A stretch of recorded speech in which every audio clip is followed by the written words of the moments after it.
I like looking at the camera out of the corner of my model's eye because it looks like I'm supremely disappointed in you. And as someone who's often disappointed in the internet, I feel like that just fits my whole vibe right now. Just disappointed in the internet. But let's watch something that's not disappointing. The Ancient Magus Bride. Now I've already seen episode 1. Let's watch episode 2, shall we?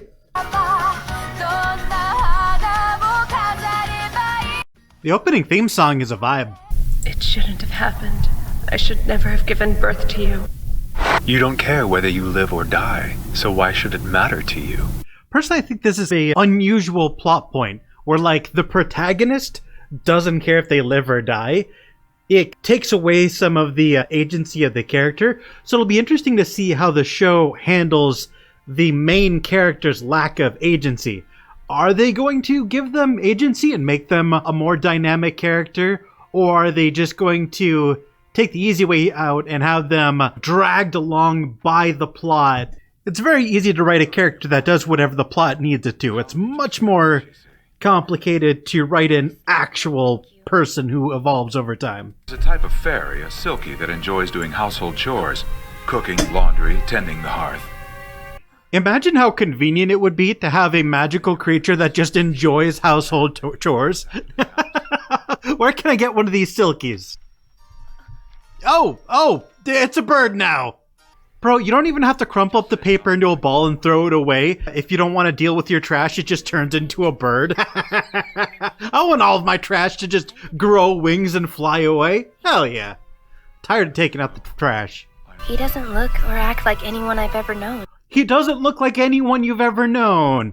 You don't say. You don't say! The Wendigo Man doesn't look like anyone you've ever known. Minor gripe, why doesn't Crunchyroll have fucking subtitles? But he's doing so much to take care of me, so he can't be a bad person. He's taking good care of me, so he can't be a bad person. You ever heard of parents? They can be atrocious, but they have to take care of you. That is not a guarantee of anything, my friend. I would say conservatively 40% of parents resent their children. Okay. Maybe he's not a bad person, but he is pretty weird. I know that was directed at the strange Wendigo Man, but that feels like it was directed at me. People say shit like that to me all the time. He's not a bad person, but he's really fucking weird. A face that's completely bone isn't the most expressive. How am I supposed to tell what kind of mood he's in? Tone of voice, body language. Hey, where did the skull go? I'd be awfully conspicuous wandering around looking like that. I used magic. Just a small spell. I think he's supposed to look handsome in this shot, but I cannot get over this man's anti-gravity hair. Just a small spell. See? The glamour I use is tactile as well as visual. How is it? If he has a tactile and visual spell that can change his appearance, that means, canonically, his dick could be whatever size he wants it to be, and you would never know if that was his real size or not. Bro, no, imagine. If you have a tactile spell, bro, imagine the implications. If you wanted to be a masseuse, right? Like you wanted to massage people for a living, and you had tactile illusion magic, you could give someone the best massage of their life while sitting in a chair eating Doritos. Oh my god, that'd be such a useful spell. And if I ever got it, I would immediately abuse it for monetary gain. Let's go, gamers. If I was given any modicum of magical ability, I would immediately abuse it for profit. You're as much of a recluse as I am, Gemsby. Wait, did you just call her Gemsby? Gemsby sounds like the name you would give a jeweler off the top of your head for your D&D campaign. Oh yeah, is there a jewelry store in town? Oh, sure. Okay, what's the name of the jeweler? Gemsby. Okay, real talk. Those shades are kinda dope. I want my sunglasses to have fucking rivets. Let's go. How did you find her anyway? Did you do something shady? I followed the proper procedures when I bought her. There's nothing proper about buying a person! Oh my god, thank you! Someone finally points out how fucking weird it is that buying a human being is weird. It's like a modern society that still has slavery. That's fucking weird. Thank you for acknowledging the weirdness of that. I said it like a billion times in the previous reaction and review, how weird slavery is. This is my new favorite character. Also, I'm getting major Winry Rockbell vibes from this character, and that is very much a positive thing. I could go for an older Winry, hell yeah. Tried anything funny? Just a moment, Angie. What do you take me for? Anything funny? He stripped me and forced me into a bath. Then he proposed. Bro, finally we're acknowledging how fucking weird the previous episode was. Usually anime are just weird and it's never acknowledged. We're finally acknowledging how weird the previous episode is. Instant favorite episode out of the two that I've watched.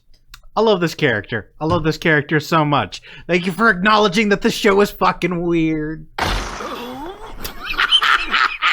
were you thinking, you pervy mage? Get out of here! Take a walk or something! Oh, hell yeah! Knock his ass out! Let's go! Favorite character! Not afraid to absolutely sock a rich asshole in the gut for being pervy with his slave. Let's go, gamers! Favorite character! Yes! Not a smidge of good sense in that thick skull. Not a one.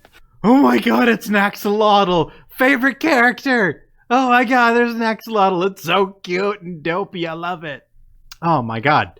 Oh, 7 minutes in and I've gushed about this episode like 3 times. Good things coming for this anime. I can feel it in my bones. The name is Angelica Varley. I'm a mage, one of the few still left in the world. And a Magus Crafts Artificer. Well, Angelica, I was on your side up until you pronounced Artificer as Artificer, and we're now mortal enemies. Artificer. Tools and other devices that are powered using magic. From processing gemstones to making knives, I do a bit of everything. I just want to say that artificers are really cool and underutilized because if magic existed in a world and that world developed past the very early Middle Ages, it only makes sense that in that world, magic isn't ethereal and unknown. It is studied. So there would be a group of people who study magic and use logic to build upon that magic to accentuate its qualities and minimize its flaws. The artificer is a logical extension of what humans do. Any society that discovers magic by just a common train of logic would study magic from a scientific point of view because we are scientific creatures. We're one of the extremely few tool-using animals. We are not friggin' just rabid dogs roaming the earth, chewing on our own assholes. We think, we study, we invent. I love artificers. Look! Oh my god, she's so cute. Oh my god, she made a little flower out of crystals. That's so cute. Proper job, especially in today's world. I still don't know. You ever just been like working on something, minding your old business, typing away on some homework or a project or something for work, and then your fucking cat just has the absolute audacity to decide that your entire personal space is now its domain and just starts crawling all over you? So you think that I can use magic too? Why not give it a try and see? Hugo! Hey there! So you know I'm loyal to Angelica. Nice to meet you. I don't know if this is a controversial opinion, but that 1,000,000% doesn't look like a Hugo. Like, she looks like she should be named like Chrysanthemum or some shit. Not fucking Hugo. You know what I've never understood? Like, this isn't totally specific to the show, but just this type of like anthro character is how like anthro characters so often will wear like a shirt but not wear pants. Do you have a concept of clothing, decency, and nudity or not? Make up your mind. The shirt with no pants thing just doesn't make sense. If you have a concept of modesty, wear some goddamn pants. You'll be using that for practice. Concentrate. Will it to take on a shape of your choosing. I know probably no one cares, but there's like this little detail of her, like she's got a braid, and then the little creature puts its tail and wraps it around her braid and just kind of holds on to it. And I just think that's really cute. It's such a small detail, and they didn't have to do it. But the fact that they included that tiny little detail is really cute. I love it. Teaching my apprentice? Don't you think that's a bit presumptuous, Angelica? I'm sorry. I thought she was a magical apprentice. Excuse her for teaching her magic, like you would do for an apprentice. Shut up. When did you get here? Hey, look. The crystals are flowers. That's cute. Although she did destroy the lab, so you should probably apologize and pay for the damages. Ainsworth, do you want to tell me what she is?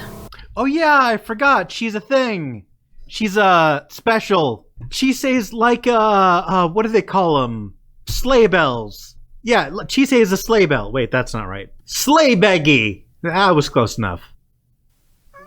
This little guy has absolutely no idea what's going on. Look at him. He's so stupid. He's just absolutely mystified. Hugo! No! You could have warned me. Sorry, Angelica! Be nice. How was Hugo supposed to know? Don't get mad at Hugo. He was just vibing out. Really? If anyone's to blame, it's him! This useless bonehead here. I agree. I'm glad that we unanimously agree that this is all this dude's fault. Elias not explaining up front what the fuck is happening in this show has directly caused multiple problems, and I foresee it causing multiple more. I agree with Angelica here. This is absolutely Elias's fault. And I think I'll go ahead and throw in some steel vine string and a fluoride loop too. Did she just say she's throwing in a fluoride loop tube? Fluoride cleans your teeth. I absolutely refuse to believe that she just has a magical amulet made out of fucking toothpaste. Is a fluoride magic how Elias keeps his teeth pearly white? He is in England, so dental hygiene isn't exactly their strong suit. Of course they would have to develop magic to fix their shit. Whatever may have happened in the past, it doesn't change the facts of the present. You're here now. You know what? That's the first time he said something that I 100% agree with. The facts of your past do not change the facts of the present. That's very true. Look, everybody fucks up in their past life. Everybody has trauma. It's what you do going forward that matters. You're right. He speaks the truth so plainly and dispassionately. I don't know why, but there's something comforting about that. Generally speaking, people who have extremely wise things to say, but say them very dispassionately, learn those things through trauma, and that's why they are dispassionate. Because if you just thought of some really sage shit, like off the top of your head, you would absolutely be boasting that shit, because you'd be like, oh my god, I just thought of some really wise shit. But if you have to learn that wise shit the hard way, you're a lot less excited about it. So the implication there is that Elias has trauma. Hello. Pleasure to meet you. I'm Simon Collum. I was dropping by here to see if you two would do me a bit of a favor. This guy is a priest in an anime, so there's like a 90% chance he's gonna be a bad guy. Although, given that he reads sermons as both a priest and a pastor, you might say he's something of a fence straddler. Wait, no, you can't be a priest and a pastor, because a priest is someone who preaches the Catholic faith. A pastor preaches any other Christian faith. A lot of people call their pastor a priest colloquially, but no, he cannot be both a priest and a pastor. That's not how that works. You are either preaching the Christian faith from a Catholic perspective or not. So if he is a pastor in any regard whatsoever, if he is in any way diverting from Catholic teaching, he is by definition a pastor. He cannot be both, because if he is a pastor, he is immediately disqualified from being a priest. Between Elias, the axolotl, and now this random housemaid, everybody is just violating Chisei's personal space and bodily autonomy. Is it ready? The usual? Yeah. What is that, his DoorDash order? Nothing is better than this medicine. I'm not exaggerating. The whole village swears by it. Why are mages and the church separate entities?